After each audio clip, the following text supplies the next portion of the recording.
कसे आहेत मित्रांनो, परत स्वागत आहे माझ्या नवीन ब्लॉगमध्ये. तर आज आपण चाललो आहे ऑर्डरला.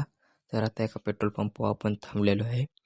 तर आता आपण जाऊ ऑर्डरला, चला. तर हा आहे आपला रॉकस्टार बँड, बघू शकता तुम्ही. तर सर आपण पोचलो आहे आता ऑर्डरच्या जागेवर. तर आता वाजाय सुरू करू. तर तुम्हाला दाखवतो 3-4 गाणे. तर चला तुम्ही बी पुढं बघा.